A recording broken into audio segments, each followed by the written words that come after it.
അസ്സലാമു അലൈക്കും വറഹ്മത്തുള്ളാഹി. എല്ലാ മാന്യ പ്രേക്ഷകർക്കും ഖുർആൻ സദ്വചനത്തിലേക്ക് ഊഷ്മള സ്നേഹത്തോടെ സ്വാഗതം.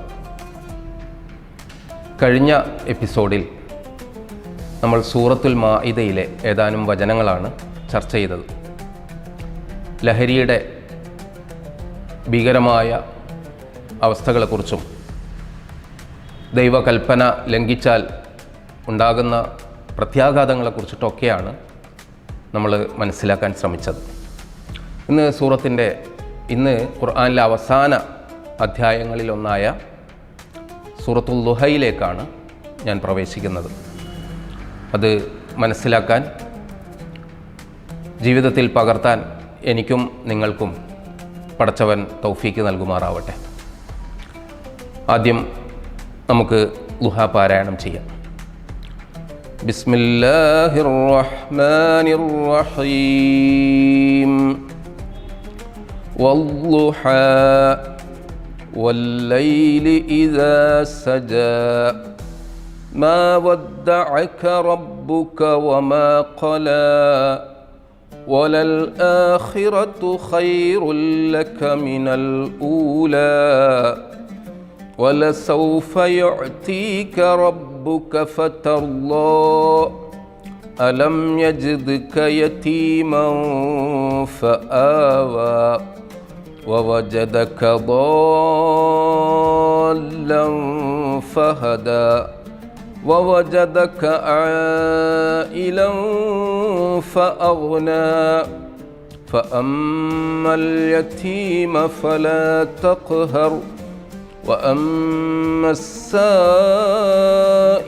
فَلَا تَنْهَرْ وَأَمَّا بِنِعْمَةِ رَبِّكَ فَحَدِّثْ صدق الله العلي العظيم. ഈ ഒരു അധ്യായത്തിൻ്റെ പ്രത്യേകത, ജീവിതത്തിൽ മരുഭൂമിയിൽ തനിച്ചിരിക്കുമ്പോൾ കിട്ടുന്ന ഒരു ദാഹജലത്തിൻ്റെ ഒരു പ്രത്യേകത പോലെ നമ്മെ ആശ്വസിപ്പിക്കുന്ന, നമുക്ക് കുളിർ നൽകുന്ന ഒരനുഭവമായി മാറുന്ന അധ്യായമാണിത്. അല്ലെങ്കിൽ നമ്മൾ നിലയില്ലാ കയങ്ങളിലേക്ക്, വലിയ അഗാധമായ ഗർത്തത്തിലേക്ക്, ജീവിതത്തിൻ്റെ ദുരന്തങ്ങളിലേക്ക് പോയിട്ട് ഒരു പിടിവള്ളി കിട്ടുമ്പോലുള്ള ഒരു പ്രത്യാശയുടെ വചനങ്ങളാണിത്.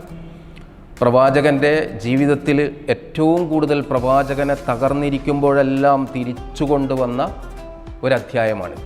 അത് എല്ലാവർക്കും ഈ ഒരു അർത്ഥത്തിൽ ജീവിതത്തിന് ആശ്വാസവും സന്തോഷവും സാന്ത്വനവും നൽകുന്ന ഒരു അധ്യായമാണ്.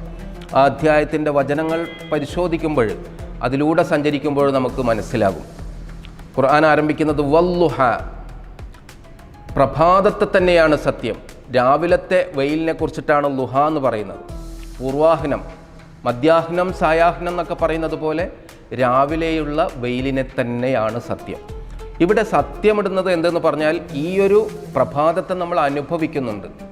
നല്ല സുന്ദരമായ മനോഹരമായൊരു പ്രഭാതം നമ്മൾ അനുഭവിക്കുന്നുണ്ട്, ആസ്വദിക്കുന്നുണ്ട്. വല്ലൈലി ഇദാ സജ, പ്രശാന്തമായ രാത്രി തന്നെയാണ് സത്യം. ആ പ്രശാന്തമായ രാത്രിയെപ്പോലെ നിങ്ങൾക്ക് ഒരു പ്രചോദനം, ആശ്വാസം നൽകുന്ന വചനങ്ങളാണ് തുടർന്ന് വരുന്നത്. പ്രവാചകരെ, മാ വദ്ദഅക റബ്ബുക വമാ ഖലാ, അങ്ങയെ പടച്ചവൻ വെടിഞ്ഞിട്ടില്ല, വമാ ഖലാ, വെറുത്തിട്ടുമില്ല. ജീവിതത്തിൻ്റെ പരീക്ഷണങ്ങളൊക്കെ നേടുമ്പോൾ അത് അഗ്നി പരീക്ഷണമാണെന്നും അത് സഹിക്കുന്നതിലൂടെ, അതിനെ തരണം ചെയ്യുന്നതിലൂടെ താങ്കൾ വിശുദ്ധനാവുകയാണ് എന്നും താങ്കൾ ജീവിതത്തിൽ ധന്യനാവുകയാണ് എന്നും പ്രവാചകനെ ദൈവം ആശ്വസിപ്പിക്കുകയാണ്.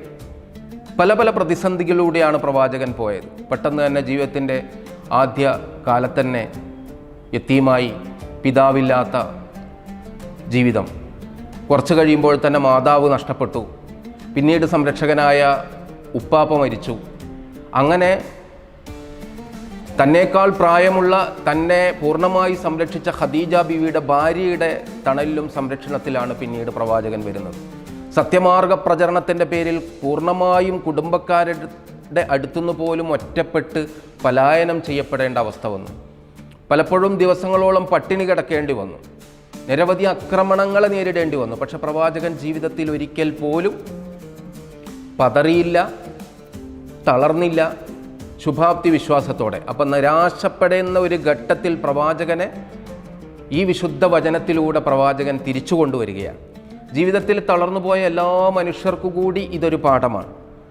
വലൽ ആഖിറത്തു ഖൈറുൽ ലക മിനൽ ഊല, പ്രവാചകരെ പരലോകം ഈ ഇഹലോകത്തേക്കാൾ താങ്കൾക്ക് ഏറ്റവും ഗുണമുള്ള കാര്യമാണ്. പിന്നെ എന്തിനാണ് നിരാശപ്പെടുന്നത്, പിന്നെ എന്തിനാണ് സങ്കടപ്പെടുന്നത് എന്നാണ് പ്രവാചകൻ ചോദിക്കുന്നത്. നമ്മളോടൊക്കെ പറയുന്നതാണ്, പ്രവാചകനോട് പറയുന്നത് നമ്മളോട് കൂടിയാണ്. നമ്മളൊക്കെ വിഷമിച്ചിരിക്കുമ്പോൾ ഒരാശ്വാസമായി, ഒരു കൊടും വേനലിൽ ഒരു കുളിർമഴയായി ഇത് തീർച്ചയായിട്ടും അനുഭവപ്പെടും. എന്നിട്ട് പറയാണ് വല സൗഫ യുഅതീക റബ്ബുക ഫതർല, പിന്നീട് ദൈവം അങ്ങേക്ക് തരും. അതുപോലെ തന്നെ നിങ്ങൾക്ക് സന്തോഷിക്കാനും സംതൃപ്തി അടയുവാനും സാധിക്കും. അതിനുശേഷം പറയുന്നു അലം യജിദ്ക യതീമം ഫആവ, നിങ്ങളൊരു യത്തീമായിരുന്നില്ലേ പ്രവാചകൻ, അങ്ങൊരു യത്തീമായിരുന്നു. യത്തീമായ താങ്കളേക്ക് ഞാൻ അഭയം തന്നില്ലേ. പലരിലൂടെ ജീവിതത്തിൻ്റെ പ്രതിസന്ധി ഘട്ടങ്ങളിൽ, പ്രയാസകരമായ സാഹചര്യങ്ങളിൽ അഭയം നൽകി ഞാൻ നിങ്ങൾക്ക് ആശ്വാസം തന്നില്ലേ, ആശ്വാസം പകർന്നില്ലേ എന്ന് ചോദിക്കുന്നു. വല സൗഫ യുഅതീക റബ്ബുക ഫതർല അലം യജിദ്ക യതീമം ഫആവ വവജദക ആയിലം ഫഅഗ്ന, അങ്ങൊന്നുമില്ലാത്ത ദരിദ്രനായൊരു ഘട്ടത്തിൽ ഫഅഗ്ന, താങ്കളെ ഞാൻ ഐശ്വര്യവാനാക്കി, സമ്പന്നനാക്കി.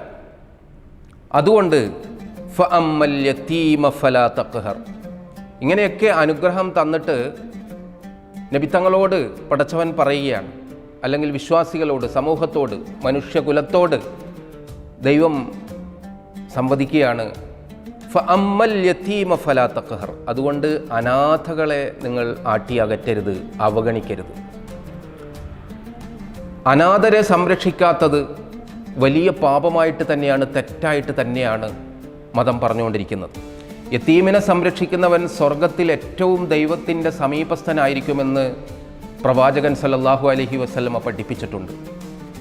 യതീമിൻ്റെ മുന്നിൽ വെച്ച്, അനാഥൻ്റെ മുന്നിൽ വെച്ച് മറ്റുള്ളവരെ സ്നേഹിക്കുന്നത്, അവരെ തലോടുന്നത്, അവരെ ചുംബിക്കുന്നത്, അവർക്ക് സഹായം കൊടുക്കുന്നതൊക്കെ പ്രവാചകൻ ഇഷ്ടപ്പെടാത്ത കാര്യമായിട്ട് പറഞ്ഞിട്ടുണ്ട്, വിലക്കിയിട്ടുണ്ട്. കാരണം യതീം എന്ന് പറയുന്നത്, അനാഥൻ എന്ന് പറയുന്നത് ഒരുപാട് സുഖസൗകര്യങ്ങളിൽ ജീവിക്കുന്ന കുട്ടികൾക്കിടയിൽ ഏറ്റവും പ്രയാസത്തോടെ ഒറ്റപ്പെട്ട് നിൽക്കുന്നവരാണ്. ചിലപ്പോൾ അവർക്ക് പല ഭാഗത്തു നിന്ന് പണം കിട്ടുന്നുണ്ടാവും, അല്ലെങ്കിൽ സഹായം കിട്ടുന്നുണ്ടാവും. പക്ഷേ അവരെയൊക്കെ ഒരു പോസിറ്റീവായിട്ട് നമ്മളോടൊപ്പം ചേർത്ത്, നമ്മുടെ തുല്യരായി നിർത്തിക്കൊണ്ട്, അവരെ മുന്നിൽ നിർത്തിക്കൊണ്ടു പോകുന്ന ഒരു മാനസികാവസ്ഥയോ വിശാല മനസ്സോ നമുക്കുണ്ടോ എന്ന് പരിശോധിക്കേണ്ട ഘട്ടമാണിത്. അവരെ സഹായിക്കുമ്പോഴും നമ്മൾ അവരെ ഒരു 2ാം നമ്പറോ 3ാം നമ്പറോ 4ാം നമ്പറോ ഒക്കെ ആക്കുകയാണ്, അവരെ മാറ്റി നിർത്തുകയാണ്.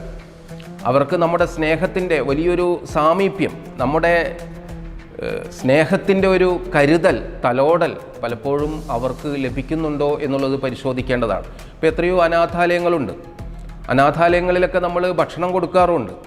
പക്ഷേ നമ്മളെ സ്വന്തം മകനെപ്പോലെ, നമ്മളൊരു കുടുംബാംഗത്തെ പോലെ അവരെ കാണാൻ നമുക്ക് സാധിക്കുന്നുണ്ടോ? അതുകൊണ്ടാണ് പ്രവാചകനോട് പറഞ്ഞത്, ജീവിതത്തിലെ നന്മ എന്ന് പറയുന്നത് കേവലം പള്ളിയിൽ പോയിട്ടുള്ള കുത്തിയിട്ടുള്ള ആരാധനകൾ മാത്രമല്ല, മക്കയിൽ പോയി മദീനയിൽ പോയിട്ടുള്ള തീർത്ഥാടനം മാത്രമല്ല. നിങ്ങൾ യതീമിനെ കണ്ടാൽ മതി, അവനെ സ്നേഹിച്ചാൽ മതി, അവനെ പരിചരിച്ചാൽ മതി. അതുകൊണ്ടാണ് പറഞ്ഞത് അമ്മൽ യതീമ ഫലാ തഖ്ഹർ, യതീമുകളെ അവഗണിക്കരുത്. വഅമ്മസ്സായില ഫലാ തൻഹർ, ചോദിക്കുന്നവരെ മടക്കരുത്, വെറും കൈയോടെ മടക്കിയിട്ട് അവരെ ആട്ടി അകറ്റരുത്, അവരോട് കയർക്കരുത്. അത് ഇസ്ലാമിൻ്റെ ഏറ്റവും നല്ല നന്മയായിട്ട് ഹദീസ് പ്രവാചകൻ നിരന്തരം പറഞ്ഞുകൊണ്ടിരിക്കുകയാണ്. അതൊരു വിശ്വാസിയെ സ്വാധീനിക്കുന്നത് കൊണ്ട് തന്നെ അവൻ യഥാർത്ഥ വിശ്വാസിയാണെങ്കിൽ, അവനൊരു നോമ്പുകാരനാണെങ്കിൽ, അവനൊരു തഖ്വയുള്ളവനാണെങ്കിൽ, ആര് ചോദിച്ചു വന്നാലും അവന് കഴിയുന്നത് കൊടുക്കും എന്നുള്ളതാണ് ശരി.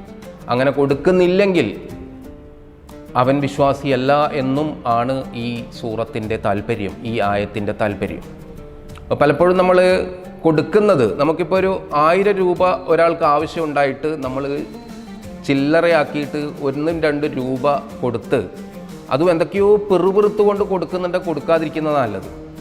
അത് പടച്ചവന് കൂടുതൽ കോപം വരാനുള്ള സാധ്യതയുണ്ട്. കാരണം അയാളെ ചെറുതായിട്ട് കൊടുത്തിട്ട് അപമാനിച്ചു എന്ന് മാത്രമല്ല, ആ ഒരു പരിഹാസം കൂടി അത്തരം കൊടുക്കലിലുണ്ട്, ഒരു ശാപം കൂടിയുണ്ട്. അതുകൊണ്ടാണ് പറയുന്നത് അമ്മസായില ഫലാ തൻഹർ. അത് എത്ര നിങ്ങൾക്ക് കഴിവിൻ്റെ ശേഷിക്കനുസരിച്ച് കൊടുക്കുക. വഅമ്മാ ബിനിഅമതി റബ്ബിക ഫഹദ്ദിസ്. ഇത് മാത്രമല്ല, നമ്മളെപ്പോഴും ചെയ്തുകൊണ്ടിരിക്കേണ്ട കാര്യം, നിങ്ങൾക്കൊരു അനുഗ്രഹം ലഭിച്ചാൽ, നിങ്ങൾക്കൊരു സൗഭാഗ്യം ലഭിച്ചാൽ അത് നിങ്ങൾ പരാമർശിച്ചു കൊണ്ടിരിക്കണം, അതിൻ്റെ പേരിൽ നിങ്ങൾ സ്തുതിച്ചുകൊണ്ടിരിക്കണം. ഇത് ജീവിതത്തിൻ്റെ എല്ലാ തുറകളിലുള്ള മനുഷ്യന്മാർക്കും ബാധകമാണ് കേട്ടോ. നമ്മുടെ ഒരു ടിപ്പിക്കൽ മലയാളിയുടെ ഒരു ശൈലി എന്ന് പറഞ്ഞാൽ എങ്ങനെയുണ്ട്, അങ്ങനെ പോന്നു, അങ്ങനെ കഷ്ടപ്പാടാണ്, ഒരു സുഖമില്ലപ്പ. ഇത് ഒരു സ്ഥിരം ഒരു ക്ലീഷേ പോലെയാണ്. അത് നമ്മുടെ ഏറ്റവും വലിയ നെഗറ്റീവാണ് ജീവിതത്തിൽ.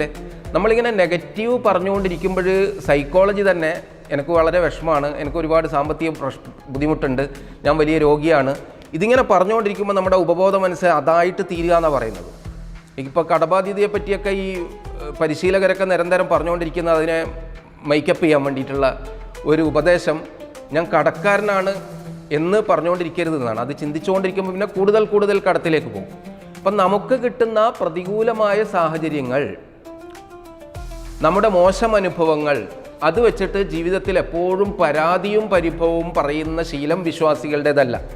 നമ്മൾ നിത്യജീവിതത്തിൽ പലപ്പോഴും നമ്മളൊക്കെ കണ്ടുമുട്ടുന്നവരാണ്. എന്ത് ചെയ്യാനാ, കഷ്ടപ്പാടാണ്, എന്താണ് എനിക്കിങ്ങനെ കിട്ടിയത്, അവനിക്കൊക്കെ എത്രയാ അനുഗ്രഹങ്ങൾ കൊടുത്തത്, അവന് നിസ്കരിക്കുന്നുമില്ല, പ്രാർത്ഥിക്കുന്നുമില്ല, തമ്മാടിയായിട്ട് നടക്കുകയാണ്, പാപികളെ പന പോലെ വളർത്തുന്നത് കണ്ടില്ലേ എന്നൊക്കെ പറഞ്ഞിട്ടുള്ള കമൻറ്റുകൾക്ക് പകരം നമ്മൾ ചെയ്യേണ്ടത് അമ്മാ ബിനിഅമതി റബ്ബിക ഫഹദ്ദിസ്.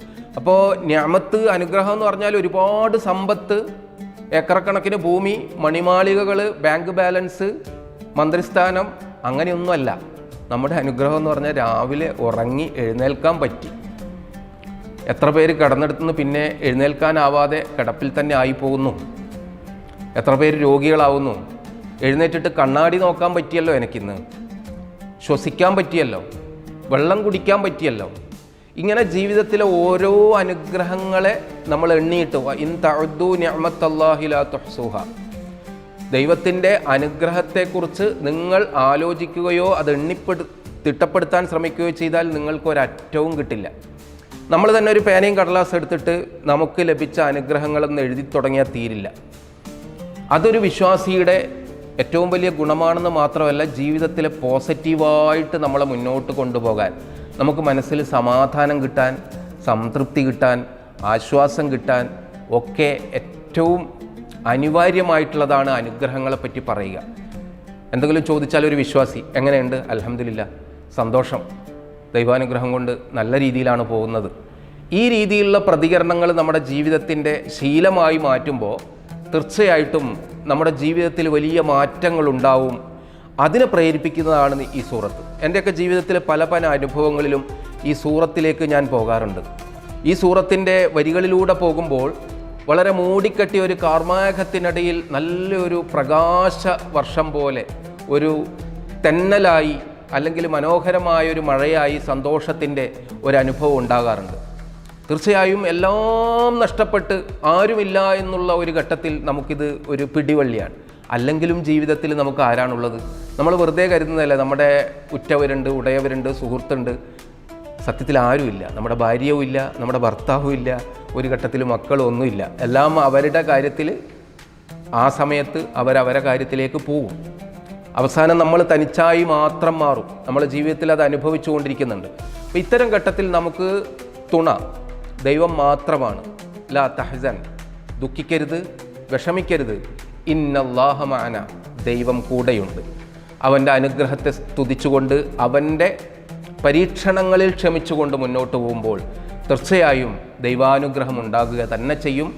ഈ വിശുദ്ധമായ ഈ സൂറത്ത് പാരായണം ചെയ്യുവാനും പഠിക്കുവാനും പകർത്തുവാനും മറ്റുള്ളവർക്ക് പ്രചോദനമായി ജീവിതത്തിൽ നമുക്കത് കാണിച്ചു കൊടുക്കുവാനും സാധിക്കേണ്ടതുണ്ട്.